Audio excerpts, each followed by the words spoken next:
Yeah, good to see you, Anton. Yeah, okay, great, great. We're a little bit out of schedule, but it doesn't matter. I'm so glad you can make it today, and I'm so glad, yeah, with Eric, we've done a couple of things with you. Mark, yeah, well, two of you, same time, live, great. It's all yours. Great. Awesome. And we're going to let Mark start the show here today and talk about why social media is not a direct ranking factor. And then after that, I'm going to talk about how it does impact SEO. So that's our plan. So just a time check, since we got a little late start here, Anton. Are we still looking to end at 1:15? Minutes to go, hopefully 5 All right, we're just going to have to move quickly, so we'll get right into it here. So as Eric introduced, I'm Mark Traphagen. I'm the Senior Director of Marketing for for Stone Temple Consulting. Got all those things correct. Now, what I'm going to be talking about in the first part of this is just why we know that social media is not a direct ranking signal. So we're going to start with kind of the negative. We're going to move to the more positive about how, with Eric, on how you should be using social media to influence search results as well. So starting right off the bat, a good deal of people probably still assume that social media is a ranking signal for Google and for other search engines. And when you think about just out of a common sense approach, that seems to make a certain amount of sense, because you would think it's a signal, it's coming from real people, that's got to have some value, right? So we're going to look at some tests. We're going to run through very quickly here some studies that we did.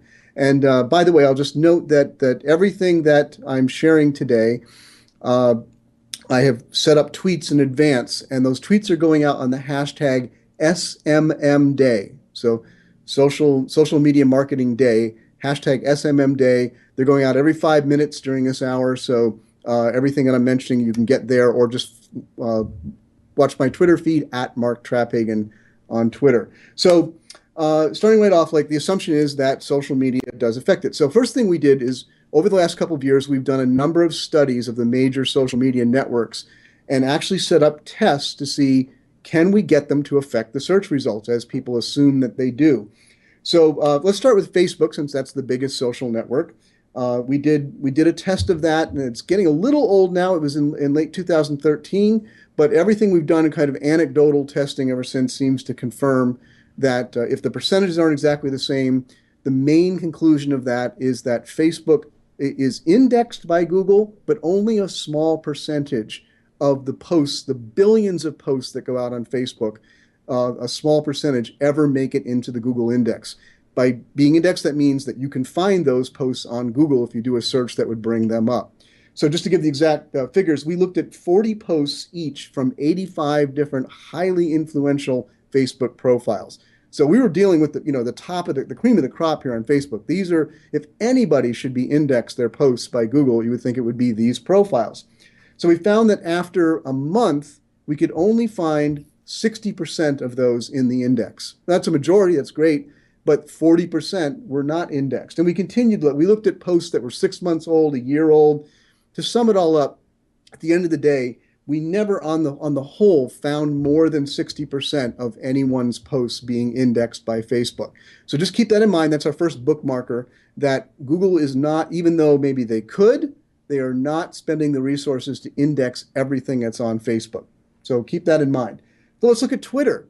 Now, most of our audience may be aware that about a year ago, Google renewed its direct deal with Twitter, which gives Google full access now, what they call the fire hose access. So they get all the tweets in real time if they want. So again, if there were a social network that was being fully indexed, you would think it would be Twitter.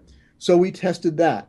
And our test, and again, you can see all these if you go hashtag SMM day. I'm tweeting them out over this hour. You can go and see those studies on your own. But our test showed that we tested last year. We took a snapshot of a great deal of tweets before and after the launch of the Google deal to do a comparison. Before the Google Twitter deal went in, we saw we could only find about 0.4%, so less than half of 1% of the tweets that we were looking at could we find on Google after 7 days. Afterward, it went up to about 3.4%. Now that's a 460% increase somewhat, but it's still very small. 3.6% of the tweets were found. So again, for Twitter. All right, let's move on to Google Plus. That was the network we're testing because that's Google's own network. We know Google sees everything on Google Plus, right? What we tested there was not whether things would get indexed, because we found very quickly that, as many people know, yes, Google Plus gets thoroughly indexed. It showed, if you do the right search, you're going to find eventually any Google Plus post probably pretty much on Google.